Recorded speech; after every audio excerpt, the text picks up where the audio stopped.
आजकल हम देख रहे हैं एक ट्रेंड, हर दावेदार वीडियो बना रहा है, रील डाल रहा है, पोस्टर लगा रहा है। सच सच बताइए, धर्मपुर में आपकी ताकत बूथ पर है या फेसबुक इंस्टाग्राम पर? ज्योति रौतेला, वैभव वालिया या संदीप चमोली, कौन सबसे ज़्यादा मजबूत दावेदार? 6 माह में जो 3 वादे मेरे द्वारा अपने लोगों से किए गए हैं, जिसमें मुख्य मुद्दा सड़क भी है, युद्ध स्तर पर मैं अगर उन कामों को नहीं करवा पाया तो 6 माह बाद जो जनता धर्मपुर की तय करेगी, अगर वो कहेगी कि भाई विधायकी छोड़ दो, हमारे बस का नहीं है, मैं जबरदस्ती विधायकी में नहीं बैठूंगा। जय हिंद, जय भारत, जय उत्तराखंड। नमस्कार, मैं जन नौटियाल और आप देखना शुरू कर चुके हैं सुनिए सरकार। सुनिए सरकार किस मंच में हम लेकर आते हैं अलग अलग नेताओं को, जनप्रतिनिधियों को, ताकि जनता तक उनके विचार पहुंच सके। वो जो अपने नेताओं में देखना चाहते हैं वो जान सके कि क्या जिस नेता पर वो अपना दाव लगा रहे हैं, क्या वो सरकार चलाने लायक भी है कि नहीं। सुनिए विधायक जी की सीरीज़ है सुनिए सरकार के तहत, सुनिए विधायक जी की सीरीज़, क्योंकि सामने 2027 का आगामी विधानसभा चुनाव है। हमने इससे पहले आपको धर्मपुर विधानसभा से जो वर्तमान विधायक हैं उनका इंटरव्यू दिखाया, विनोद चमोली जी का, और आज भी हमारे सामने चमोली बैठे हैं। लेकिन बता दूं, ये जो बैकग्राउंड जो आप देख रहे हैं ना, ये चैम्बर है, ये वकीलों का एक चैम्बर है, और इन वकीलों के चैम्बर में वकील बैठे रहते हैं अक्सर। और मेरे सामने भी जो बैठ रहे हैं, काला कोट है, मेरे कैमरा सहयोगी अगर दिखा पाए कैमरे की मदद से, ये काला कोट है, ये काला कोट है। अब हम आते हैं सफ़ेद पोश पे, क्योंकि नेताओं को अक्सर आपने सफ़ेद कपड़ों में देखा होगा, और चमोली हैं। और इस बार धर्मपुर में कहा जा रहा है एक बात कि मुकाबला जो है वो चमोली वर्सेस चमोली होने जा रहा है। संदीप चमोली कांग्रेस में है और इस समय दावेदारी ठोक रहे हैं धर्मपुर विधानसभा से कि पार्टी उन पर विश्वास जताए तो संभव है कि ये सीट कांग्रेस की झोली पर आ जाए। और हरक सिंह रावत एक बात कह चुके हैं कांग्रेस में कि इस बारी टिकट तो जिताऊ कैंडिडेट को ही देगी कांग्रेस। तो क्या संदीप चमोली में वो दम कांग्रेस को नज़र आता है? क्या मुकाबला इस बार चमोली वर्सेस चमोली हो पाता है? सीधा बात कर लेते हैं। संदीप चमोली जी, कैसे हैं आप? अजय जी, मैं एकदम सही हूँ। काले कपड़े, सफ़ेद कपड़े, अक्सर वकील जो हैं वो जिरह करते नज़र आते हैं कोर्ट में, लेकिन आज एक पत्रकार हैं, वो कहते हैं कि लोकतंत्र के 4 स्तंभ में से एक स्तंभ मेरे सामने बैठा है और दूसरा स्तंभ साक्षात हम ही हैं। अजय जी, सबसे पहले तो मैं आपका तहे दिल से धन्यवाद करता हूँ, आपका और सुनिए सरकार की समस्त टीम का।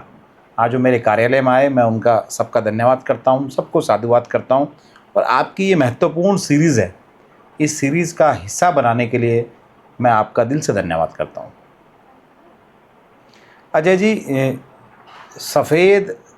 सफ़ेद वस्त्र, काला कोट, ये व्यक्तिगत जीवन में अगर मैं कहूँ तो आज के समय में, जब से मैं इस वकालत के पेशे में आया हूँ एक अधिवक्ता के रूप में, मुझे खुद महसूस हुआ कि मैं ऐसे लोगों की लड़ाई भी लड़ने का काम कर रहा हूँ जिन लोगों की लड़ाई शायद मैं पहले भी लड़ता था, लेकिन मैं जब से न्यायालय में आऊँ मैं उनकी लड़ाई और मजबूती से लड़ने का काम कर पा रहा हूँ। जब कोई व्यक्ति एक अधिवक्ता बनता है और एक अधिवक्ता की तरह काला कोट धारण कर किसी ऐसे व्यक्ति को आवाज़ को न्यायालय में उठाने का काम करता है, जिसकी आवाज़ को सरकार द्वारा, जिसकी आवाज़ को किसी भी तरीके से अगर दबाने का काम और न्याय की और सच की आवाज़ हो, उस आवाज़ को बुलंद करने का काम जब मैं न्यायालय में करता हूं तो मैं गर्व से महसूस करता हूं कि मैं अधिवक्ता पेशे का। लेकिन इससे पहले आप खाकी भी धारण कर चुके हैं, देखिए तो दर्शकों के लिए जानना जरूरी है। कहीं वो ये ना बोले कि भाई ये राजा बाबू के किरदार है, राजा बाबू जो फिल्म आई थी गोविंदा की, उसके किरदार है संदीप चमोली, कि कभी वो खाकी धारण कर लेते हैं, कभी वो काले कोट पहनकर वो अदालत में जिरह करते नज़र आते हैं, न्याय दिलाते नज़र आते हैं अपने मुवक्किल को, और अब वो सफ़ेद कपड़ों में भाई नेता बनने की तैयारी कर रहे हैं। तो क्या धर्मपुर को जो अपना अगला विधायक है, क्या वो यहीं चैम्बर नंबर 2 से मिलने वाला है? देखिए अजय जी, मैं अपने वो खाकी का भी राज खोल दीजिएगा थोड़ा। जीवन काल में मैंने लगभग उत्तराखंड पुलिस में 8 से 9 वर्ष की सेवा की है। 2005 में मैं उत्तराखंड पुलिस का हिस्सा बना था और मैं गर्व से कहता हूं कि मैं जितने पेशों में रहा हूं जैसा कि आपने कहा, मैं इससे पहले उत्तराखंड पुलिस का हिस्सा था, उसके बाद अब अधिवक्ता अब देखिए साथियों की। अजय जी, पॉलिटिक्स में, राजनीति में या राजकीय सेवा में या अधिवक्ता होते हुए जब भी आप काम करते हैं, अगर तीनों माध्यमों को आप जोड़ने का काम करेंगे तो आप सीधे तौर पर जनता से जुड़े हुए रहते हैं। अगर आप उत्तराखंड पुलिस का हिस्सा है, अगर आपको, मुझे, किसी को भी कोई समस्या होती है तो आदमी सबसे पहले पुलिस को फ़ोन करता है। मैंने उस चीज़ को भी बड़े पास से देखा है। जब आदमी किसी संकट में होता है और एक खाकी वर्दीधारी उसको दिखता है तो उसके अंदर एक ऐसा एहसास जाग जाता है कि यार अब तो मेरी थोड़ी बहुत मदद हो जाएगी, मुझे रिलीफ मिलेगा। सपोज मान लीजिए अगर आप कहीं चोरों से, डकैतों से, बदमाशों से घिरे हुए हैं और आपने 108, 100 नंबर पे फ़ोन किया, 112 पे फ़ोन किया और तुरंत पुलिस आ जाती है, तो आपको लगता है कि नहीं यार अब मेरे साथ कुछ अच्छा है, कुछ अच्छा होगा। ये एक फीलिंग है। ऐसा होता है? खाकी को देखकर नहीं, बिल्कुल होता है। खाकी वर्दी पहना हुआ हर व्यक्ति, अजय जी, गलत नहीं होता। इस बात को मैं डंके की चोट पे कह सकता हूँ। खाकी के अंदर भी एक इंसान होता है और कुछ लोग गलत हो सकते हैं लेकिन सारे लोग गलत नहीं होते, पहली बात। दूसरी बात, जब मैं राजकीय सेवा में था तो 2012 में मेरे द्वारा BRS लिया गया, स्वैच्छिक सेवानिवृत्ति जिसे हम कहते हैं। मुझे क्यों लिया गया उसके? मैं बता रहा हूँ, मुझे वहाँ आके महसूस हुआ कि यार मैं, प्रत्येक व्यक्ति जब होश संभालता है तो उसे लगता है कि यार मैं परवर्तीय समाज से आता हूँ, तो एक सरकारी नौकरी का हमारे यहाँ, अजय जी आप खुद उस समाज से आते हैं, सरकारी नौकरी का एक क्रेज़ होता है। हम लोगों की एक सोच होती है, एक दायरा होता है कि नहीं, मेरे फादर गवर्नमेंट जॉब, सरकारी नौकरी हो, देहरादून में मकान हो। मेरे फादर गवर्नमेंट जॉब पे, मेरे दादाजी अध्यापक थे, फादर मिलिट्री इंजीनियरिंग सर्विस में थे, मेरे चाचा, मामा, लगभग एक माहौल आदमी के आसपास होता है। और एक, जब आप 12th 10th करते हैं तो एक प्रेशर भी आपके ऊपर होता है कि नहीं भाई सरकारी नौकरी हो। नौकरी तत्काल में अगर आप हाई स्कूल इंटर पास करके नौकरी लगेंगे तो फौज पुलिस की नौकरियाँ होती हैं। तो मैं भी उस चीज़ का हिस्सा बना। जब मैं नौकरी करता रहा तो मुझे महसूस हुआ कि यार मैं ये चीज़ें जो है ये अपने लिए कर रहा हूँ। सबसे ज़्यादा कठिन अपने जीवन काल में, अजय जी, मैं तो खुद आपके बारे में जानता हूँ कि आप एक वेल सेटल जर्नलिस्ट थे दिल्ली, नोएडा जैसी जगह में, और वहाँ का सेटअप बंद करके आप देहरादून में आके सिर्फ इसलिए काम कर रहे हैं कि यार मैं पत्रकारिता क्या होती है लोगों को बताना चाहता हूँ।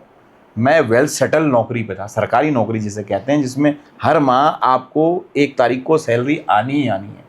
राज्य की व्यवस्था चाहे कुछ भी हो, उस व्यवस्था को जब मैंने छोड़ा तो आप समझ सकते हैं कि मैंने एक बहुत बड़ा कदम उठाया। उसके बाद आपने उसको छोड़ना, एक वेल सेटल जॉब आपने स्विच की, फिर उसके बाद आप दोबारा से न्यायालय के पेशे में आए। वकालत के पेशे में तो बहुत मेहनत है, आपको दोबारा से। व्यक्तिगत रूप से जीवन में ये सोचता था, क्योंकि जब राज्य बना 2000 में, तब तो मैं छोटा था, मेरी उम्र 14-15 साल थी। 14-15 साल का आदमी, मुझे लगता है जी सब कुछ देखता समझता है। तो हमारी जो माताजी हैं, माताजी राज्य आंदोलनकारी रही हैं, अभी वर्तमान में राज्य आंदोलनकारी हैं। तो उनको मैंने देखा तो मुझे लगा यार एक आदमी की जिम्मेदारी जो होती है वो समाज के प्रति भी एक जिम्मेदारी होती है। मैं नौकरी लगा, आसानी से अपना जीवन काट सकता था, समय से तनख्वाह मिल रही थी, बढ़िया जीवन, शादी जो था देहरादून में, मेरा अपना घर, मेरी एक आम आदमी की ज़िंदगी में जो चीज़ें चाहिए मेरे पास सब थी।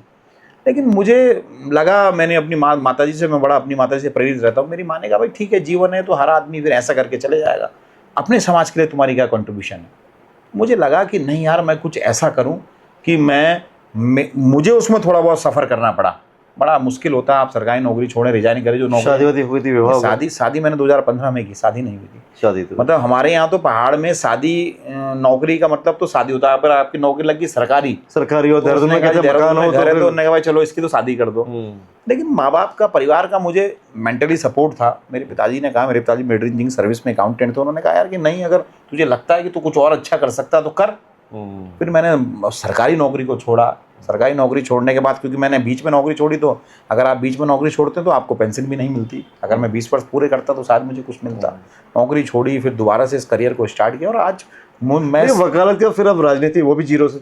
राजनीति, हर चीज़ जीरो से, तो जनता कैसे भरोसा करे कि भाई राजनीति जो है कि जब मैंने नौकरी छोड़ी तो मैं राजनीति का हिस्सा वो 2012 में ही हो गया था। तो हो गए थे। मुझे महसूस हुआ कि मैं किस तरीके से? मतलब 2012 में जब दिनेश अग्रवाल चुनाव लड़ रहे थे, वर्तमान में बीजेपी में है, उस कैबिनेट मंत्री रहे 12 से 17 वाले टर्म में, तो मैं उनसे जुड़कर मुझे महसूस हो गया था कि भाई मुझे कुछ सामाजिक ताने बाने के लिए, अगर मुझे समाज के लिए कुछ कांग्रेस सरकार में मंत्री रहे दिनेश अग्रवाल? बिल्कुल रहे, 2012 से 17 रहे।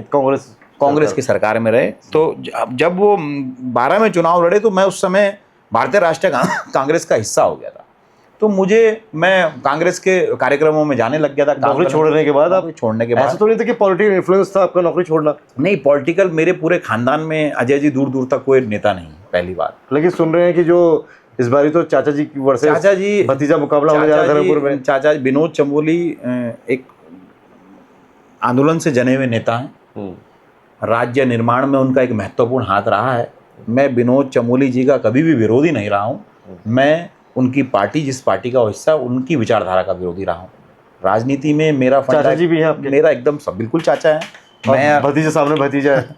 मैं और विनोद चमोली जी, श्री विनोद चमोली जो हैं, वो एक ही जगह को बिलोंग करते हैं। और निश्चित है कि चमोली भी हैं दोनों। और मैं कभी भी चमोली क्या, विनोद चमोली जी क्या, किसी भी बीजेपी की व्यक्ति का व्यक्तिगत विरोधी नहीं रहा हूँ। राजनीति में मैंने एक चीज़ सीखी है, लंबे समय तक मैं राजनीति में यूथ कांग्रेस का हिस्सा रहा हूँ। व्यक्ति की विचारधारा, बीजेपी का हम विरोध करते हैं, राजनीति में हम व्यक्ति का कभी विरोध नहीं करते हैं। विनोद चमोली जी जो काम नहीं कर पा रहे हैं, उनकी जिम्मेदार उनकी पार्टी है। विनोद चमोली जी क्षेत्र में जिन कामों को छोड़ गए हैं, या जिन कामों को नहीं कर पा रहे हैं, या जिन कामों को वो बीजेपी नहीं करने दे रही है, या जो काम राजनीति की भेंट धर्मपुर में चढ़ चुके हैं, उन कामों को पूर्ण करने के लिए वर्तमान समय में मैं धर्मपुर से टिकट मांग रहा हूँ। पिछले 10 वर्ष से मैं कार्यकर्ता के रूप में, एक समर्पित कार्यकर्ता के रूप में अपनी पार्टी के लिए अजय जी काम कर रहा हूँ। और उस कार्यकर्ता के रूप में मैंने अपनी पार्टी से टिकट मांगा है। पार्टी अगर मुझे अवसर देती है, लंबे समय से मैं क्षेत्रीय लोगों से जुड़ के, अपने लोगों को एकत्र करके लंबे समय से मैं वहाँ काम कर रहा हूँ। संदीप भाई, अगर मुझे अवसर मिला तो मैं निश्चितता ये सीट कांग्रेस को जिताने का काम। संदीप भाई, बीजेपी की विचारधारा में तो वही कांग्रेस के जो कद्दावर नेता मानते थे, दिनेश अग्रवाल, जिन्होंने उत्तराखंड के जो प्रथम जो मुख्यमंत्री हुए नित्यानंद स्वामी, उनको भी चुनाव में पटकनी दी। बड़े नेता हुए उस लिहाज से कहा जाए तो बिल्कुल। लेकिन वही दिनेश अग्रवाल कांग्रेस सरकार में कैबिनेट मंत्री रहे और धर्मपुर विधानसभा से ही विधायक रहे, लेकिन वो खुद बीजेपी में चले गए कि वो कांग्रेस में रहते हुए काम नहीं कर पाए, तो उनको लगा कि शायद अजय जी में जाकर राजनीति, ये सवाल तो उठेंगे ना। राजनीति में दल बदलना कोई नई बात नहीं। पहली बात, जिस व्यक्ति की विचारधारा मजबूत नहीं होती है, व्यक्तिगत महत्वाकांक्षाएं दल बदलाव के लिए उसको दबाव देती है। अगर व्यक्ति विचारधारा के साथ राजनीति में आता है, अगर मुझे कुछ लेना होता या मेरी मंशा होती कि भाई मुझे कुछ चाहिए, तो मैं वर्तमान समय में किसी थाने का कोतवाल होता। लगता है कि जहाँ सरकार गलत हो, आपको लगता है कि जहाँ गलत हो रहा है, आप एक आम आदमी बनकर उस आवाज़ को नहीं उठा सकते। मैं रेशम तरीका अगर आपको बताऊं तो हमारे पत्रकार साथी हेम भट्ट को पुलिस ने घर से उठा लिया। तो हेम भट्ट भाई पत्रकारिता से जुड़े हुए हैं, मैं मीडिया में हम भी रहते हैं और एक स्वतंत्र पत्रकार हैं, तो मेरा उनके परिवारजनों से संपर्क हुआ। मैं उनके परिवार में गया तो मैंने उनके जो धर्मपत्नी हमारी बहन है, मैंने उनसे पूछा, 2 छोटे छोटे बच्चे थे, तो उसने कहा भैया हमें तो कुछ भी नहीं पता, हमें जो रात को पुलिस आई चुपचाप उठा के ले गई, 1:30-2 बजे आई उठा के ले गई। तो हमने, वो एक वकील होने की पावर थी कि मैं सीधे थाने गया और मैंने कहा भाई ठीक है, अगर हेम भट्ट जी ने कोई गलती की तो आप आरोप पत्र दाखिल करें, हम उनकी बेल कराएंगे। आपका काम है किसी को पकड़ना, हमारा काम है उसको छुड़वाना। लेकिन पुलिस के पास कोई ठोस सबूत ना, ठोस गवाह थे, पुलिस सिर्फ उनको उठा के ले गई, राजनीतिक दबाव था। मुझे लगता है उत्तराखंड के सारे पत्रकारों को शायद LLB कर लेनी चाहिए। बिल्कुल, मैं आपसे क्या कह रहा हूँ, पावर की अगर बात करूँ तो शायद कहते हैं कि 4 स्तंभ है, लेकिन अपने दर्शकों को बता दूं, लोकतंत्र के 4 स्तंभ जरूर हैं, लेकिन जो 4था स्तंभ है मीडिया, जिससे तमाम उम्मीदें रहती है, कोई स्पेशल राइट्स नहीं है, कोई स्पेशल अधिकार नहीं है। जो एक आम आदमी को अधिकार मिले वही अधिकार मीडिया को भी है, लेकिन उस ताकत के साथ भी सवाल पूछता है, सरकार तक आपकी आवाज़ पहुंचाता है और कहीं ना कहीं आपकी लड़ाई को मजबूत करने का काम भी कर रहा होता है। हेम भट्ट ने भी यही किया और तमाम हमारे जो पत्रकार साथी हैं वो यही कर रहे हैं, ईमानदार पत्रकारिता को बचाए रखने के लिए यही काम कर रहे हैं। हम दावे तो नहीं करते, हम वादे तो नहीं करते, लेकिन कोशिश ज़रूर करते हैं और इसी कोशिश का नाम है सुनिए विधायक जी। तो सुनिए विधायक जी में जो सवाल पूछ रहे हैं, सत्ता पक्ष से नहीं विपक्ष से भी सवाल है, क्योंकि इस प्रदेश में कांग्रेस को भी अवसर मिला है, भाजपा को भी अवसर मिला है, तो सवाल तो दोनों पार्टियों से बनते हैं। सवाल जनता के ले लेता हूँ, कुछ सवाल हैं जनता के, कुछ बिल्कुल आप जवाब दीजिएगा, और हर तरह के सवाल हैं इसमें। और मुझे उम्मीद है क्योंकि आप वकालत के पेशे में भी हैं, आप जेरा करते नज़र आते हैं, अपने मौक्किल को न्याय दिलाते नज़र आते हैं, तो शायद जवाब आप देंगे बड़ी संजीदगी से, बड़ी ईमानदारी से, डंके की चोट पर जवाब देंगे आप। मेरा पहला सवाल है संदीप भाई, सीधा सवाल है, आप धर्मपुर से कांग्रेस का टिकट मांग रहे हैं या धर्मपुर की लड़ाई लड़ रहे हैं? क्योंकि टिकट मांगने वाले बहुत हैं, लड़ाई लड़ने वाले कम दिखते हैं। अजय जी, मैं लगभग 10 वर्ष से अपनी पार्टी के लिए एक ज़मीनी कार्यकर्ता के रूप में धर्मपुर के लोगों की आवाज़ को उठाने का काम कर रहा हूँ।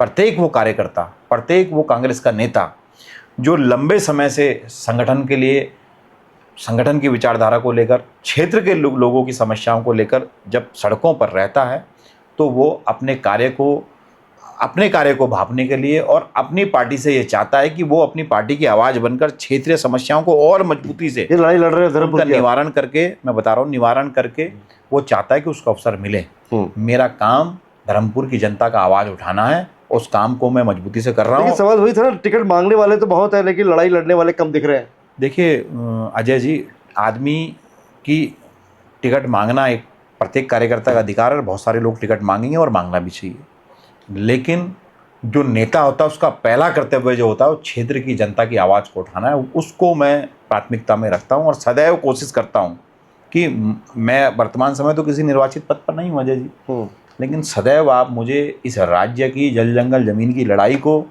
धर्मपुर की लड़ाई को, प्रत्येक व्यक्ति जिसको सरकार जिसकी आवाज़ को दबाने का काम करती है, उसको आवाज़ को उठाने का काम आपका ये भाई करता है। तो संदीप भाई, वो पर्सनली हमने देखा है, महसूस किया है उस चीज़ को, आप लड़ रहे हैं, और हम भी यही चाहेंगे कि चाहे आप हो चाहे कोई और हो, लेकिन जो ज़मीनी लड़ाई लड़ रहा है उत्तराखंड की, वही विधानसभा में पहुंचे, उसे अवसर है ना, वो चाहे भाजपा का हो, चाहे कांग्रेस का हो, चाहे यूकेडी का हो, जो राज्य की बात करे उसको अवसर मिलना। जी जी जी जी जी बिल्कुल। और दावेदारी की बुनियाद पे बात करते हैं संदीप भाई, हम धर्मपुर में कांग्रेस के भीतर कई नाम चल रहे हैं, जैसा आपने ही बोला, ज्योति रौतेला, वैभव वालिया और कई दूसरे चेहरे, और ऊपर से पैराशूट नामों की भी चर्चा है। ऐसे में संदीप चमोली की दावेदारी आखिर किस दम पर है? संगठन, जमीन या सिर्फ महत्वाकांक्षा? संदीप चमोली की टिकट मांगने की जो मैं पहली बात अपनी रखना चाहूँगा या हमेशा रखता हूँ, क्षेत्र के लोगों के लिए लगातार मेरे द्वारा जो कार्य किए गए हैं, उन कार्यों के एवज़ में मैं अपनी भारतीय राष्ट्रीय कांग्रेस से टिकट मांगने का काम कर रहा हूँ। संगठन में मैंने लंबे समय से युवा कांग्रेस के कार्यकर्ता के रूप में महत्वपूर्ण पदों पर, बहुत सारे पदों पर कांग्रेस में काम करने का काम किया है। वर्तमान में भी मैं धर्मपुर विधानसभा से प्रदेश कार्य समिति का सदस्य हूँ, पार्टी में प्रवक्ता के रूप में काम कर रहा हूँ, और सदैव धर्मपुर की जनता की समस्या को पूरे प्रदेश के पटल पर रखने का काम करता हूँ। अपनी कार्यशैली को, क्षेत्र में किए गए कार्यों को देखते हुए मैं वर्तमान समय में अपनी पार्टी से टिकट मांगने का काम कर रहा हूँ। ठीक है, पुलिस से राजनीति तक, इस पर एक सवाल ले लेते हैं। आपका बैकग्राउंड पुलिस सेवा और फिर वकालत का रहा है। लोग पूछते हैं, यह राजनीति में सेवा का विस्तार है या करियर का नया मोड़? धर्मपुर की जनता को क्या जवाब देंगे? मैं उत्तराखंड पुलिस का हिस्सा रहा, तब भी मैंने इस राज्य के लोगों की सेवा की, उसके एवज़ में मुझे वेतन मिलता था। फिर मुझे लगा कि मेरी सेवा का जो स्तर है वो और बड़ा होना चाहिए, मैं प्रदेश के लिए काम करना चाहता था। मैंने वकालत के पेशे को चुना। वर्तमान समय में आप मुझे कई ऐसे मुद्दों पर देखेंगे जिसमें मैं सीधे सरकार से टकराने का काम करता हूँ, और जिस काम को अब मैं आप कर रहा हूँ उस काम के लिए मैं किसी व्यक्ति से कोई फीस भी चार्ज नहीं करता। ये मैंने इस पेशे को चुनने का काम किया है। राजनीति में अगर धर्मपुर के लोग मुझे अवसर देते हैं तो मैं एक अच्छे वकील की तरह, जो विधानसभा हमारी होती है, उसे एक न्यायालय के रूप में अपने लोगों की आवाज़ को उठाने का काम करूँगा, जिस काम को आज मैं देहरादून के न्यायालय में कर रहा हूँ। आपने जब पुलिस की नौकरी छोड़ी तो आपके पास तमाम विकल्प थे, लेकिन आपने कांग्रेस का ही दामन, कांग्रेस से ही जुड़ना क्यों मुनासिब समझा और भाजपा के साथ क्यों नहीं गए आप? देखिए अजय जी, प्रत्येक व्यक्ति की एक अपनी आइडियोलॉजी होती है। अगर आप महत्वाकांक्षी हैं तब तो आपकी कोई भी आइडियोलॉजी नहीं है, तब तो आपको सत्ता चाहिए, जिसकी सत्ता आपकी वो आइडियोलॉजी है। मैं जब भी होश संभाला, मैंने अपने जीवन में गांधी को बहुत पढ़ा है। मैं महात्मा गांधी को मैंने अपने जीवन में बहुत ज़्यादा महात्मा गांधी को पढ़ने का काम किया है, मुझे ऐसा महसूस हुआ कि इस राज्य के, इस देश के विकास में भारतीय राष्ट्रीय कांग्रेस का एक महत्वपूर्ण स्थान रहा है। मेरे जितने भी पूर्वज, क्योंकि हम तो राजकीय सेवा पे पहाड़ के लोग हैं, राजकीय सेवा हमारे लिए प्राथमिकता है, व्यापार हमारे यहाँ कोई करता नहीं था, अब तो लोग करने लग गए हैं। मेरे जितने भी पूर्वज थे सब हमेशा कांग्रेस का धन्यवाद करते थे, क्योंकि हम लोगों के लिए एक सुसज्जित रोजगार की व्यवस्था कांग्रेस ने, भारतीय राष्ट्रीय कांग्रेस ने करने का काम किया। इस राज्य के जो महत्वपूर्ण बिंदु अगर आप देखिए, जितना कार्य एनडी तिवारी जी की सरकार में हुआ, उनके 5 वर्ष को जोड़ लें अगर आप, तो 20 वर्ष भी उनके आगे बौने साबित होते हैं। जितना कार्य अपने अपने अपने कार्यकाल में माननीय हरीश रावत जी कर गए, विजय बोकना जब हमारे यहाँ थे सीएम रहते हुए कर गए, उस कार्य को छूने का काम वर्तमान समय में बीजेपी के कोई भी मुख्यमंत्री नहीं कर पाए। संदीप भाई, साफ साफ बताइएगा, कांग्रेस धर्मपुर में भाजपा से ज़्यादा अपने भीतर से लड़ रही है क्या? क्योंकि बाहर भाजपा है लेकिन अंदर टिकट की कतार भी कम लंबी नहीं है, और अंदर ही अंदर कांग्रेस में ही विरोधी कांग्रेस वर्सेस कांग्रेस ही होते जा रहे हैं। अच्छा जी, भारतीय राष्ट्रीय कांग्रेस एक लोकतांत्रिक दल है। लंबे समय से हमारे कई साथी धर्मपुर में काम कर रहे हैं। उन साथियों को टिकट मांगने का अधिकार भी है। उन साथियों में मैं भी उस लाइन में एक टिकटार्थी हूँ। मैं भी लंबे समय से संगठन के लिए काम कर रहा हूँ। भारतीय राष्ट्रीय कांग्रेस जिस भी साथी को टिकट देने का काम करती है, प्रत्येक व्यक्ति मजबूती से कांग्रेस के पंजे के साथ होगा। हमारा मात्र एक मकसद है, इस राज्य में 2027 में सुशासन को स्थापित करना है। कांग्रेस की सरकार को 2027 में उत्तराखंड में स्थापित करना है। जो विकास इस राज्य का रुक गया था, उस विकास को दोबारा से सुचारू करने के लिए हम सब एकत्र होकर 2027 का चुनाव लड़ने का काम करेंगे। ज्योति रौतेला भी मजबूत दावेदार मानी जा रही है। महिला कांग्रेस का चेहरा है, मैदान में एक्टिव है। अगर पार्टी कहे कि धर्मपुर में महिला चेहरा ज़्यादा उपयुक्त है, तो क्या आप पीछे हटेंगे या फिर कहेंगे कि मैदान मेरा है? देखिए, जो भी मैदान में टिकटार्थी के रूप में या टिकट मांगता है अजय जी, वो मैदान से कोई व्यक्ति पीछे नहीं हटता। मैं भारतीय राष्ट्रीय कांग्रेस का निष्ठावान कार्यकर्ता हूँ। पार्टी किसी और के विचार करने से पहले पार्टी ये भी देखेगी कि लंबे समय से धर्मपुर में कौन काम कर रहा है। पार्टी ये भी देखेगी कि ज़मीनी पकड़ किसकी है। पार्टी ये भी देखेगी कि कौन व्यक्ति लोगों के दिलों में घर करा हुआ है। पार्टी ये भी देखेगी कौन व्यक्ति अंदर से, कौन व्यक्ति बाहर से है। सभी पहलुओं को देखकर हमारी पार्टी कांग्रेस टिकट देने का काम करेगी, और जब इन सब पहलुओं को पार्टी छूने का काम करेगी तो मुझे नहीं लगता कि पार्टी मेरी दावेदारी को नजरअंदाज करने का काम करेगी। वैभव वालिया जैसे नामों को लेकर यह धारणा भी बनती है कि कुछ दावेदारों के पास दिल्ली कनेक्शन ज़्यादा मजबूत है। क्या कांग्रेस में टिकट जमीन तय करेगी या नेटवर्क और लॉबिंग? कांग्रेस 2027 का चुनाव, हमारी प्रभारी मैडम शैलजा स्पष्ट रूप से, गणेश गोदियाल हमारे अध्यक्ष स्पष्ट रूप से कह चुके हैं कि जो व्यक्ति ज़मीन पर होगा वो व्यक्ति को कांग्रेस टिकट देने का काम करेगी। पार्टी अभी वर्तमान समय में सर्वे करा रही है। 3 तरह के सर्वे हमारी पार्टी द्वारा कराए जाएंगे। जिस भी व्यक्ति का ज़मीनी कार्यकर्ताओं में, ज़मीनी जनता में पकड़ होगी, वही व्यक्ति जो है धर्मपुर से दावेदार होगा। धर्मपुर को लेकर यह चर्चा भी है कि बड़े नेताओं की नज़र इस सीट पर है। बड़ी हॉट सीट है धर्मपुर। तो ऐसे में सवाल है कि बड़े नेता जो हैं वो भी सीट पर नज़र गड़ाए बैठे हैं, और परिवार करीबी चेहरों को सेट करने की कोशिशें भी चल सकती हैं। अगर हाईकमान ऊपर से कोई नाम उतार दे तो क्या आप बगावत करेंगे, चुप रहेंगे या साथ देंगे? देखिए अजय जी, लंबे समय से राजनीति में होने के कारण मेरे साथ भी बहुत सारे युवा साथी और मातृशक्ति जुड़ी हुई है। मैं भविष्य में चुनाव लड़ूंगा या नहीं लड़ूंगा, इसका फैसला करने के लिए मैं अपने सारे लोगों को एकत्र करूंगा। मैं जिन लोगों ने मेरे लिए समर्पित रहे हैं, जिन लोगों ने मेरे लिए कार्य किया है, जिन लोगों ने मुझे अपना समय दिया, वक्त दिया, अपने संसाधन लगाए हैं, मैं उन सब लोगों से चर्चा कर अगर ऐसा कोई अवसर आया तो मैं इस बात को सार्वजनिक रखूँगा, और प्रत्येक मीडिया के साथी को भी उस दिन सूचित करने का काम करूँगा कि मेरा अगला कदम क्या होगा। संदीप भाई, जैसा कि आपने मुझे बताया कि धर्मपुर की जनता ट्रैफिक, जलभराव, पार्किंग, अनियोजित शहरीकरण और बढ़ती भीड़ से परेशान है। ऐसे में मेरा सवाल ये है कि ऐसे आप कोई 3 ऐसे काम बताइए जो जीतने के पहले 18 महीने में टाइमलाइन के साथ करना चाहेंगे? सिर्फ नारा नहीं, प्लान क्या होगा?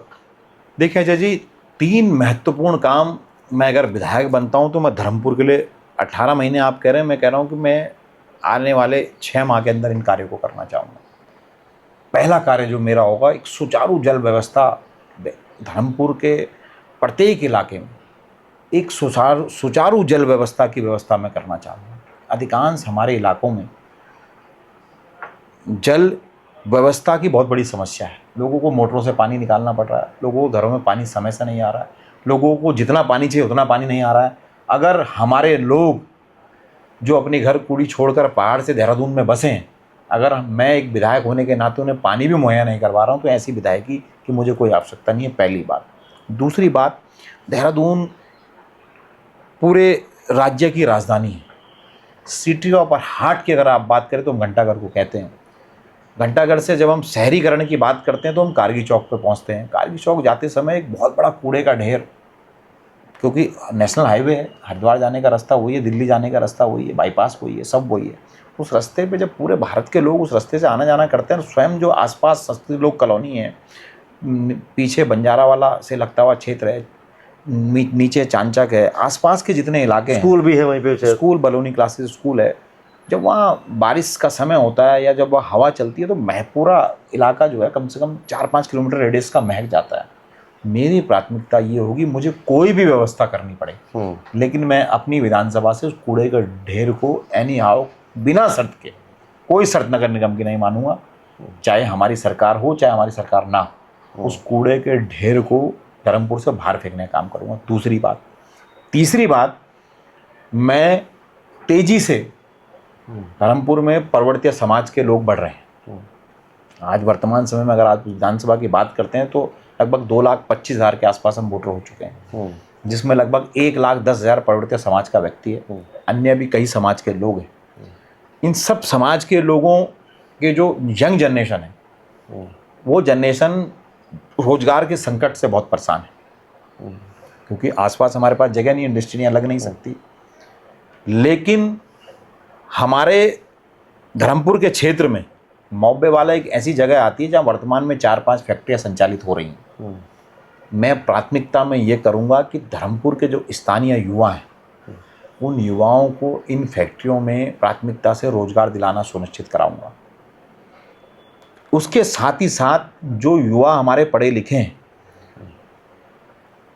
स्किल डेवलपमेंट के तहत प्रत्येक वार्ड में, 22 वार्ड मेरी विधानसभा में है, प्रत्येक वार्डों में एक 3 वार्ड का एक क्लस्टर बनाकर उसमें जो 18 से 35 साल के युवा हैं, उन युवाओं के लिए सरकारी योजनाओं को, मैं खुद सरकारी नौकरी से आया हूँ, प्रतियोगिता परीक्षाओं के लिए एक पैटर्न बनाऊंगा।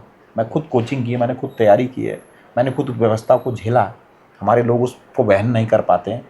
अच्छे शिक्षक, कई वॉलंटियर रखकर, जो हमारे सामुदायिक केंद्र हैं, प्रत्येक वार्ड में अजय जी एक केंद्र होता है जिसमें पार्षद का कार्यालय रहता है, उस लोगों के उपयोग के लिए होता है, सरकारी सार्वजनिक होता है। उसमें एक ऐसा इंस्टीट्यूट चलाने का काम करूँगा जो इंस्टीट्यूट वहाँ के जो 18 से 35 साल के हमारे युवा युवतियाँ हैं, हमारे भाई बहन हैं, उनको सरकारी नौकरियों की जानकारी देंगे और उनको सरकारी नौकरियों के लिए तैयार करने का काम करेंगे। ये मेरी प्राथमिकता है। अब भाजपा और मौजूदा विधायक पर सवाल उठाते हैं। एक लाइन में बताइए, धर्मपुर में विनोद चमोली सरकार और विधायक की सबसे बड़ी विफलता क्या है? सबसे बड़ी विफलता की अगर आप बात करते हैं, देहरादून में जो हमारे धर्मपुर में जो सड़कों की व्यवस्था है, 10 साल से आप विधायक हैं, उससे पहले आप 10 साल जनप्रतिनिधि के रूप में मेयर रहे, 10 वर्ष से आपकी सरकार धर्मपुर में है, तब भी धर्मपुर इस पूरी 10 की 10 देहरादून की विधानसभाओं में सबसे पिछड़ा हुई विधानसभा है। उसका कारण वर्तमान विधायक विनोद चमोली है। कांग्रेस का रिकॉर्ड भी सवालों में है। हम बात करते हैं भाजपा पर हमला बहुत आसान है, लेकिन धर्मपुर ने कांग्रेस को भी देखा है। लोग पूछते हैं, जब कांग्रेस सत्ता में थी या यहाँ प्रभाव में थी, तब ऐसा कौन सा मॉडल छोड़ गई जिस पर आज आप वोट मांगेंगे? आप क्या नया दे रहे हैं जो पुरानी कांग्रेस से अलग है? जब आप देहरादून शहर में घुसते हैं तो जो आप एक बहुत सुंदर चमचमाती हुई नहर, उस गुफा को देखने का काम करते हैं, वो हमारे पूर्व विधायक जो दिनेश अग्रवाल थे, हमारी सरकार की देन है। जब आप धर्मपुर में घुसते हैं, आज भी अगर आप साइन बोर्डों को देखें, गलियों में, मोहल्लों में जो सीसी सड़कें बनी हैं, जो टाइल्स की सड़कें बनी हैं, उन सड़कों पे आज भी हमारी पार्टी का आपको साइन बोर्ड दिख सकता है। मैं दावे से कह सकता हूँ कि 10 वर्ष में जो विनोद चमोली काम नहीं करा पाए, वो 5 वर्ष जो 12 से 17 कांग्रेस के थे, उन 5 वर्षों में उतना काम, दोनों काम, उन कामों को अभी तक वर्तमान विधायक छू भी नहीं पाए हैं। आजकल हम देख रहे हैं एक ट्रेंड, हर दावेदार वीडियो बना रहा है, रील डाल रहा है, पोस्टर लगा रहा है। सच सच बताइए, धर्मपुर में आपकी ताकत बूथ पर है या फेसबुक इंस्टाग्राम पर? देखिए, वर्तमान समय में धर्मपुर में लगभग 234 से ऊपर मैं कहूँगा वर्तमान में जो है हमारे यहाँ पोलिंग बूथ है। 22 वार्डों की हम बात करते हैं, लगभग सभी वार्डों में हमारे बीएलए नियुक्त हो चुके हैं। लगभग सभी वार्डों में पार्टी ज़मीनी स्तर पर कार्य कर रही है। 2027 का चुनाव पार्टी के लिए भी, जो चुनाव लड़ेगा उसके लिए भी, और इस राज्य के लिए भी महत्वपूर्ण होने वाला है। पार्टी स्वयं प्रत्येक व्यक्ति से काम लेने का काम कर रही है। मेरे द्वारा स्वयं प्रत्येक बूथ को खुद बनाने का काम किया गया। मैं स्वयं, मेरे द्वारा प्रत्येक वार्डों में जाकर अपने लोगों से बात की जा रही है। स्वयं अपने लोगों को तैयार किया जा रहा है कि किसी भी स्थिति में 2027 में धर्मपुर में विधायक के रूप में कांग्रेस की झोली में आना अति आवश्यक है। आप खुद को युवा चेहरा बताते हैं, विरोधी कहेंगे युवा होना योग्यता नहीं, अनुभव भी चाहिए। क्योंकि सामने विनोद चमोली हैं जो अनुभवी हैं, लंबा राजनीतिक कार्यकाल रहा है, और वहीं दूसरी तरफ जो आप टिकट मांग रहे हैं कांग्रेस से, आप बिल्कुल युवा चेहरा हैं और खुद को युवा चेहरा बता रहे हैं। तो ये सवाल हो रहा है कि अगर योग्यता नहीं, अनुभव भी चाहिए, तो धर्मपुर जैसी जटिल शहरी सीट के लिए आपका प्रशासनिक राजनीतिक अनुभव क्या है? लगभग 20 वर्षों से मुझे प्रशासनिक अनुभव है। राजकीय सेवा में रहा, वकालत के पेशे में आपको पता ही है कि आपको हर तरह के व्यक्ति से मिलना जुलना है, हर व्यक्ति से काम करवाना है, हर व्यक्ति से काम लेने का काम करना है। जितने भी कांग्रेस के दावेदार हैं, अगर आप ज़मीनी हकीकत की बात करते हैं, अनुभव की बात करते हैं, कार्यशैली की बात करते हैं, तो कोई भी व्यक्ति ऐसा नहीं है जो अधिवक्ता पेशे से आता हो। कोई भी व्यक्ति ऐसी नहीं जो राजकीय सेवा का हिस्सा रहा हो। राजकीय सेवा का हिस्सा वो भी ऐसी सेवा का जिसका काम व्यवस्था करना है। वकालत का पेशा एक ऐसा पेशा जिसमें आपको प्रत्येक व्यक्ति से बात करने का तरीका आना चाहिए। मैं फिर कह रहा हूँ आपसे कि अनुभव की अगर आप बात करते हैं और ज़मीनी कार्यकर्ता के रूप में पिछले 10 वर्ष से पार्टी के लिए काम करना है। मैं कोई बाहर से तो नहीं आया हूँ, मैं पिछले 40 वर्ष से मेरा पूरा परिवार धर्मपुर में निवास कर रहा है। तो अनुभव की अगर आप बात करते हैं, तो जितना अनुभव मुझे राजकीय सेवा में मिला है, जितना अनुभव अधिवक्ता के कार्य करते समय मिला, इस अनुभव मैं इस अपनी धर्मपुर की जनता की सेवा करने के लिए मुझे लगता है पर्याप्त। अगर आप विधायक बनते हैं तो आपकी पहचान क्या होगी? कानूनी समझ वाला विधायक, सड़क पर लड़ने वाला नेता, या पार्टी लाइन पढ़ने वाला प्रतिनिधि? देखिए, अगर मुझे धर्मपुर की जनता 2027 में विधायक के रूप में विधानसभा, उत्तराखंड की विधानसभा में भेजने का काम करती है, तो मेरा पहला काम जो होगा, अपने लोगों के लिए, धर्मपुर के एक एक व्यक्ति के लिए ज़मीनी लड़ाई लड़ने का काम मेरी पहली प्राथमिकता में होगा। क्योंकि मैं अधिवक्ता पेशे से हूँ, न्यायालय की भाषा मुझे अच्छे से आती है। मैं प्रत्येक काम को न्यायगत तरीके से, प्रत्येक व्यक्ति को जो उसका अधिकार है, एक वोटर होने के नाते, एक धर्मपुर वासी होने के नाते, उनका एक सजग पैरवी के रूप में, एक अच्छे वकील के रूप में उनकी पैरवी उत्तराखंड की विधानसभा में करने का काम करूँगा। 2022 में कहा गया कि कांग्रेस की जो हार का कारण है, गुटबाजी भी एक बड़ा कारण रही। ऐसे में मेरा सवाल ये है सीधा सीधा कि मान लीजिए अगर आपको टिकट नहीं मिलता है, तो क्या आप उसी जोश के साथ दूसरे कांग्रेस प्रत्याशी के लिए भी काम करेंगे? देखिए अजय जी, हाँ है ना? अजय जी, निश्चित मैं फिर कह रहा हूँ आपसे कि मैं लगभग 10 वर्ष से धर्मपुर में काम करने का काम कर रहा हूँ। मैं सदैव पार्टी से एक आग्रह करता हूँ कि अगर आप टिकट किसी अन्य व्यक्ति को भी देते हैं, वो व्यक्ति ज़मीनी कार्यकर्ता होना आवश्यक है। तो टिकट मेरा नहीं तो मेहनत भी मेरी नहीं, ये पैटर्न कैसे बदलेंगे? नहीं, देखिए, इस बार कांग्रेस के प्रत्येक व्यक्ति जो टिकट मांग रहा है, उसका मात्र एक मकसद है कि 2027 में कांग्रेस पार्टी को किसी भी स्थिति में यहाँ विजय प्राप्त कराना है। इस राज्य में जो विकास रुक गया है, उस विकास को दोबारा से सुचारू करने के लिए अगर पार्टी किसी और व्यक्ति को अवसर देती है, तो मैं आज आपके चैनल के माध्यम से कह रहा हूँ, मैं एक कार्यकर्ता के रूप में उसके साथ काम करने का काम कर रहा हूँ। धर्मपुर की जनता आपको नेता नहीं विकल्प क्यों माने? देखिए, धर्मपुर की जनता लोकतंत्र में सिरधरी होती है। सबसे ऊपर मुझे लगता है कि लोकतंत्र में जनता होती है। जनता अपना नेता के कार्यशैली से चुनने का काम करती है। इस धर्मपुर की जनता ने लगभग 10 वर्ष से मेरी कार्यशैली को देखने का काम किया। मैं फिर कह रहा हूँ, अगर मुझे अवसर मिलता है तो कोई इफ एंड बट नहीं है, धर्मपुर विधानसभा को मैं भारी संख्या में जीतने का काम करूँगा। अनुभवी विनोद चमोली बनाम युवा संदीप चमोली की लड़ाई में लोग संदीप चमोली के साथ क्यों हैं? एक समय आता है कि आपको बदलाव करना आवश्यक है। मेरा मानना यह है कि लंबे समय से विनोद चमोली जी 10 वर्ष से धर्मपुर क्षेत्र के विधायक हैं और उनको दो बार प्रदेश की जनता ने, धर्मपुर की जनता ने अवसर दिया है। अब मुझे लगता है कि जनता को एक बार बदलाव जरूर करना चाहिए। मैं फिर कह रहा हूं कि मुझे आप 5 वर्ष का समय दीजिए। अगर आपको लगा कि मैं काम नहीं कर रहा हूं, मैं फिर डंके की चोट पे कह रहा हूं कि मैं स्वयं, अगर मैं ये चुनाव जीत जाता हूं, मैं अगला चुनाव अजय जी स्वयं नहीं लड़ूंगा। धर्मपुर की सबसे बड़ी समस्या भाजपा है या कांग्रेस के अपने नेता?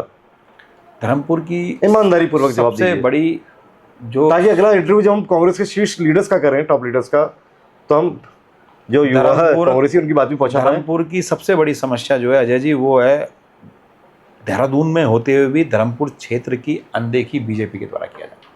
सबसे बड़ी समस्या। ऐसे व्यक्ति वहाँ से विधायक है जो 10 साल मेयर रहे, 10 साल विधायक रहे, तब भी अगर वहाँ के लोग मूलभूत आवश्यकताओं के लिए सड़कों पर हैं, तो कहीं ना कहीं आपको मानना पड़ेगा ये विधायक जी की चूक है और सरकार की बहुत बड़ी चूक है। क्या आप, ये सवाल तो बड़ा टेढ़ा हो गया है, वकील भी हैं आप, सवाल तो आपका खैर कोई भी सीधा नहीं है। नहीं, सवाल तो सीधा ही है। जनता क्योंकि प्रतिनिधि जो है, अक्सर जनता कहती है भाई अमेजन की तरह पॉलिसी होती तो शायद 15 दिन का एक रिटर्न का एक पॉलिसी होती है कि सामान आपने लिया, पसंद नहीं आया 15 दिन। लेकिन नेता तो वादे करके आते हैं, फिर चले जाते हैं, फिर 5 साल तो भाई झेलना है, कोई रिटर्न पॉलिसी भी नहीं है। ऐसे में मेरा सवाल आपसे सीधा सीधा ये है, क्या आप लिख कर देने को तैयार हैं कि टिकट मिलने के बाद भी अगर 6 महीने तक धर्मपुर में एक्टिव ना दिखें तो जनता आपको घेर सकती है, जैसे अक्सर आप भाजपा के नेताओं को घेरते हुए नजर आते हैं? मैं रिकॉर्डेड आपके चैनल के माध्यम से कह रहा हूँ, सुनिए सरकार के माध्यम से कह रहा हूँ, अगर संदीप चमोली अपने किए हुए तीनों वादों को 6 माह में पूरा नहीं कर पाएगा तो जो जनता कहेगी उस सजा के लिए संदीप चमोली तैयार। आपकी राजनीति जनता की राजनीति होगी या टिकट की राजनीति? मेरी राजनीति डे फर्स्ट से, जब मैं भारतीय राष्ट्रीय कांग्रेस का हिस्सा बना, मेरी राजनीति सदैव जनता की राजनीति रही है। मैं राजनीति में जिस भी परिस्थिति में रहूं, मैं सदैव जनता के लिए काम करने का काम करूंगा। अगर हाईकमान ये कहे कि पहले संगठन मजबूत करो, टिकट बाद में, तो क्या करोगे? मैं फिर कह रहा हूं आपको, हम प्रत्येक कांग्रेसी इस समय 2027 में सिर्फ एक बात पे ध्यान दे रहा है कि हमारी सरकार यहाँ स्थापित हो, और हमारी सरकार अगर स्थापित हो तो उसके लिए अच्छे व्यक्तियों का चुनाव लड़ना आवश्यक है। संगठन जो भी आदेश एक कार्यकर्ता के रूप में संदीप चमोली को देगा, संदीप चमोली उस आदेश को मानने का काम करेगा। एक रैपिड फायर राउंड हम ले लेते हैं अक्सर नेताओं से, तो जवाब जो होना चाहिए वो एक लाइन में हो या एक नाम हो, या हाँ या ना में जवाब दीजिएगा। धर्मपुर का सबसे बड़ा मुद्दा? अव्यवस्थित सड़कें। विनोद चमोली की सबसे बड़ी ताकत? संगठित संगठन बीजेपी का। विनोद चमोली की सबसे बड़ी कमजोरी? मूलभूत आवश्यकताओं पर ध्यान न देना क्षेत्र में। कांग्रेस में आपका सबसे बड़ा प्रतिद्वंदी? सब भाई हैं। ये सवाल पी गए आप? सब भाई। यहाँ तो कहा जाता है कि कांग्रेसी भाजपा है, भाजपा ही कांग्रेस है। नहीं, सब जो भी, तो ये संदेश जनता तक जाएगा नहीं? जो भी साथी यहाँ टिकट मांग रहा है कांग्रेस के बैनर पे, प्रत्येक व्यक्ति हमारा साथी है। मतलब कोई कांग्रेस में आपका कोई प्रतिनिधि नहीं है? प्रत्येक व्यक्ति हमारा साथी है। जिस भी साथी को पार्टी अवसर देगी, प्रत्येक साथी के रूप में उसके साथ काम करने का काम। चलिए इस सवाल को थोड़ा घुमा लेते हैं, क्योंकि एलएलबी तो नहीं कर पाए, लेकिन भाइयों के साथ रहते रहते थोड़ा बहुत एलएलबी हो गए हम भी, जॉली एलएलबी। तो ऐसे में सवाल मैं ले लेता हूँ, आपने कांग्रेस में अपना सबसे बड़ा प्रतिद्वंदी तो मुझे नहीं बताया, कांग्रेस में सबसे बड़ा सहयोगी। सहयोगी मतलब मैं समझा नहीं, मतलब जिसको जो मतलब हाँ ना, एक शब्द एक लाइन में जवाब देना है। कांग्रेस में सबसे बड़ा सहयोगी। सहयोगी नहीं, आप कहेंगे कि जिस व्यक्ति, जब आप किसी चीज़ से जुड़ते हैं अजय जी, किसी संगठन से जुड़ते हैं या किसी स्कूल से जुड़ते हैं, इंस्टीट्यूशन से जुड़ते हैं, तो आप उस समय किसी व्यक्ति की कार्यशैली से प्रभावित हो जाते हैं। देखिए, ये मैंने ऑप्शन खत्म कर दिया आपको, ये रैपिड फायर राउंड है। मैंने पहला सवाल पूछा, कांग्रेस के अंदर सबसे बड़ा प्रतिद्वंदी कौन है आपका, आपने जवाब नहीं दिया ऐसे। नहीं, जवाब नहीं, मैंने कहा सब सहयोगी हैं। कांग्रेस में सबसे बड़ा सहयोगी एक नाम बताइए। सहयोगी नहीं कह सकते अजय जी, आप ये मानिए कि जिसको आप फॉलो करते हैं ये कह सकते हैं। आप थोड़ा हल्का सा बदलाव शब्दों में, वकील नहीं, पेपर लीक नहीं होगा, जैसे यूके ट्रिपल एससी का पेपर लीक हो रहा है, नीट की पेपर लीक हो रहा है, तो ये तो वादा रहता है हमारा कि पेपर लीक नहीं होने देंगे पहले। एक शब्द के कई अर्थ और स्क्रिप्टेड इंटरव्यू नहीं होगा। एक शब्द के नहीं, स्क्रिप्टेड इंटरव्यू तो खैर आप कभी नहीं लेते, मैं दूसरी बार आपके साथ बैठा हूँ। थोड़ा हल्का सा सवाल में बदलाव कर लेते हैं, डाइल्यूट कर देते हैं, आप कह रहे हैं हल्का सा। मतलब आप ये कह सकते हैं कि मैं कांग्रेस में कोई एक नेता जिसको मैं पसंद जिनको आप पसंद करते हैं, फॉलो करते हैं, कोई एक नेता, ये कह सकते हैं प्रीतम सिंह। प्रीतम सिंह। टिकट जमीन से मिलेगा या दिल्ली से? टिकट 2027 में जमीन से ही मिलेगा। ज्योति रौतेला या वैभव वालिया, कौन ज्यादा मजबूत दावेदार?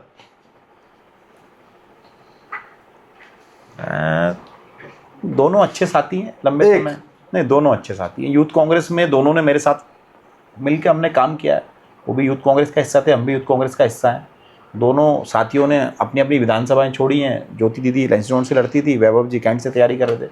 धर्म संकट में फंस गए कहीं ना दोनों कहीं, जो हैं दोनों के दोनों धर्मपुर आ गए।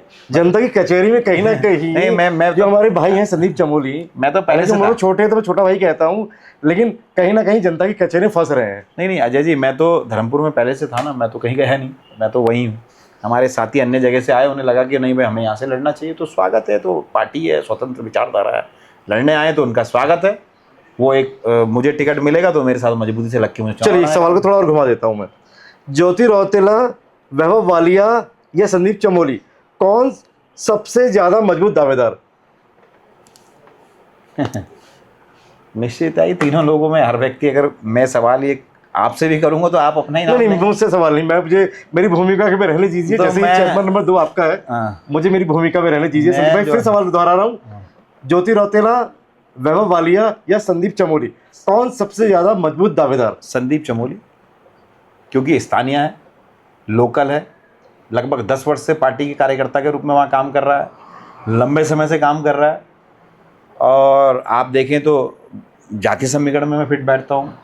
आप देखें तो बहुसंख्यक, अगर आप देखें तो परवर्ती मूल के लोग हैं। आप राजनीतिक समेट में जितनी चीज़ें चाहिए उन सब में मैं फिट बैठता हूँ। तो एक मजबूत विकल्प के रूप में मैं जो है इन सबके सामने हूँ।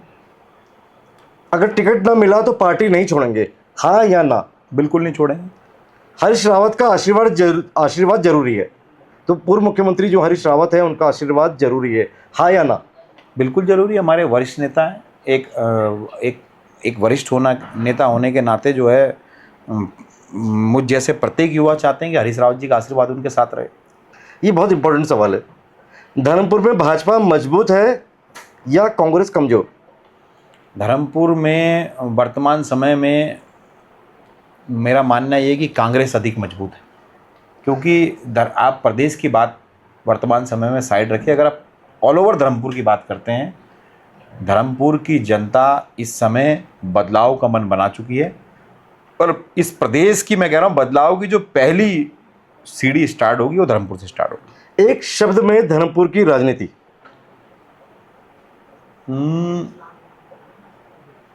संभावनाएं। एक शब्द में कांग्रेस की अंदरूनी हालत।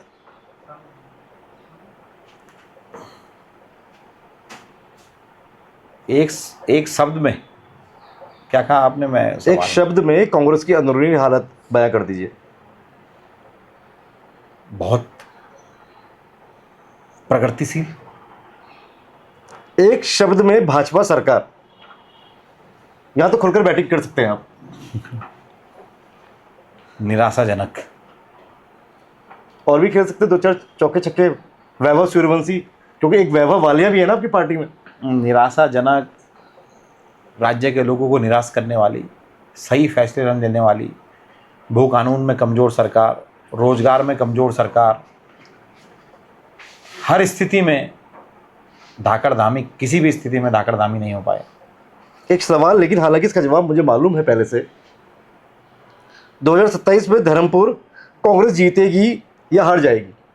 जवाब मुझे पता है, लेकिन फिर भी मैं, आप प्रवक्ता भी हैं पार्टी के ऑफिशियल, तो एक स्टेटमेंट।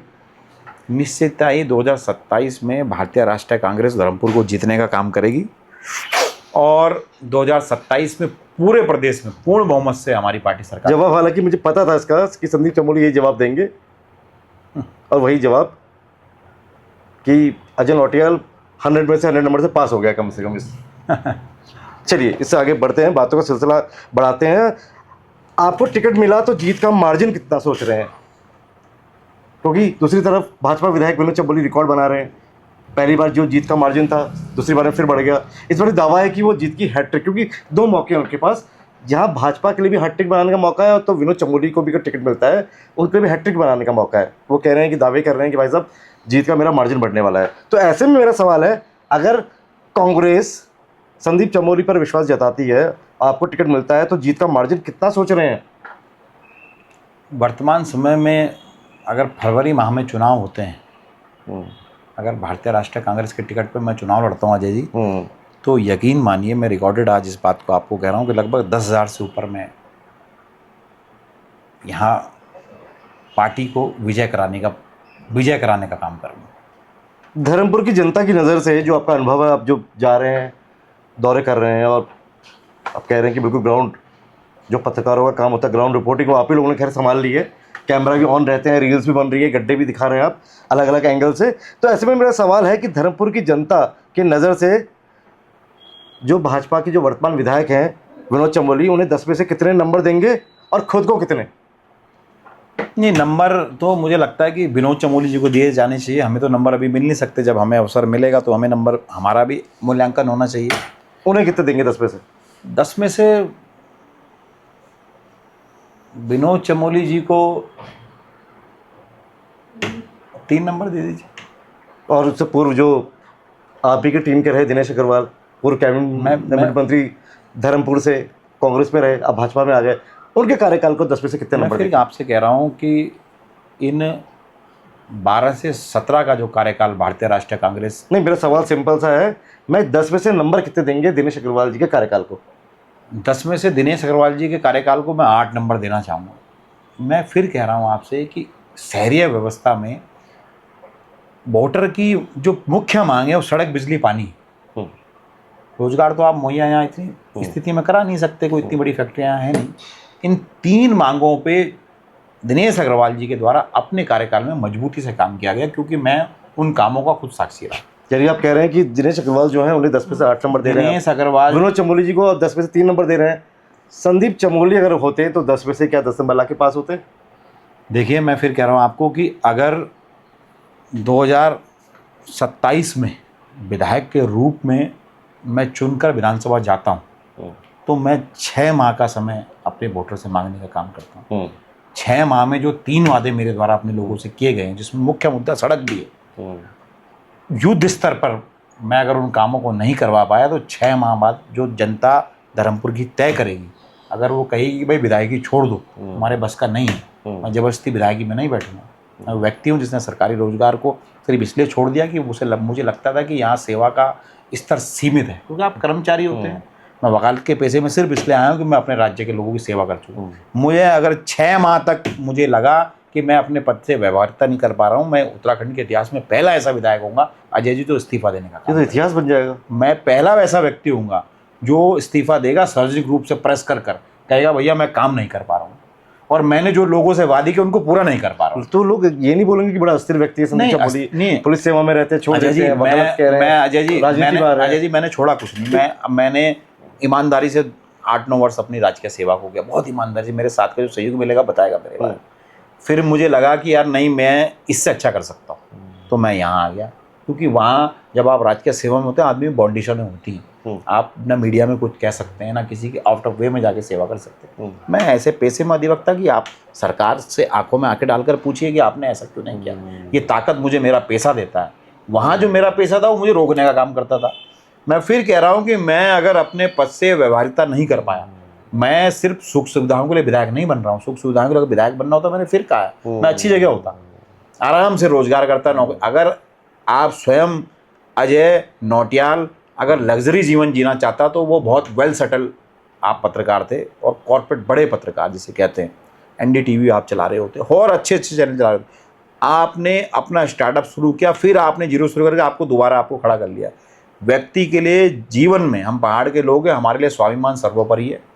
मैं फिर कह रहा हूं कि अगर मुझे अवसर मिलता है और 6 माह में जो 3 वादे मैंने आपके माध्यम से किए हैं, और बनने के बाद भी मैं दोबारा प्रेस करके इन 3 वादों को लोगों के सामने रखूंगा, अगर इन तीनों बातों को मैं पूरा नहीं कर पाता तो मैं सिर्फ विधायकी की पेंशन लेने के लिए, विधायकी की तनख्वाह लेने के लिए, विधायकी का बजट ठिकाने लगाने के लिए विधायक नहीं बन रहा हूँ। मेरा मकसद है कि मैं उस माध्यम से, क्योंकि रोजगार तो मेरा राजनीति है ही नहीं ना, रोजगार तो मेरा वकालत है, मैं तब भी वकालत करूंगा। अगर मैं विधायक बनता हूं, मैं तब भी उसके बाद कचहरी आऊंगा। अभिषेक मनु सिंघवी और कपिल जब्बल जैसे, मैं तो अपने मेरा घर चलाने वो का भी वकील भी हैं पेशे से, और राजनीति में भी पदों में रहे। राजनीति, अगर आपका रोजगार है अजय जी, तो आप जनता की सेवा नहीं कर सकते। आपके लिए क्या है ये? राजनीति मेरे लिए जनता की सेवा करने का एक माध्यम है, और मेरा परिवार चलाने का जो संसाधन है वो मेरी वकालत पेशा है। मैं आजीवन इस कार्य को करता रहूंगा, और विधायकी के माध्यम से मैं इस प्रदेश के लोगों की सेवा करने का काम करूंगा। जी, ये थे हमारे साथ उत्तराखंड की राजधानी देहरादून की धर्मपुर विधानसभा से कांग्रेस सीट से अपना दावा ठोक रहे संदीप चमोली, जो पुलिस सेवा में रहे, वर्तमान में वकालत कर रहे हैं, नैनीताल हाईकोर्ट में अधिवक्ता हैं, और कांग्रेस से टिकट भी मांग रहे हैं। हमने कई गेंदें फेंकी, कोई गुगली थी, कोई बाउंसर थी, कुछ यॉर्कर, लेकिन कुछ गेंदों में डिफेंसिव बल्लेबाजी करते नजर आए, कुछ में वैभव सूर्यवंशी स्टाइल में छक्के और चौकों की बरसात करते नजर आए। उम्मीद है दिल्ली में बैठे और उत्तराखंड की राजधानी देहरादून में बैठे चीफ सेलेक्टर्स की नज़रें ज़रूर अपने हर एक बैट्समैन पर ज़रूर होगी, और क्या वो अनुभव वर्सेस जब युवा का जब मुकाबला होगा तो क्या युवा संदीप चमोली पर अपना विश्वास जताएगी, ये एक बड़ा सवाल होगा। फिलहाल संदीप चमोली ने तो धर्मपुर विधानसभा से अपनी दावेदारी ठोक ही दी है। मैं सुनिए सरकार के लिए अपने कैमरा सहयोगी शिववर्धन सिंह के साथ अजय नौटियाल। जय हिंद, जय भारत, जय उत्तराखंड।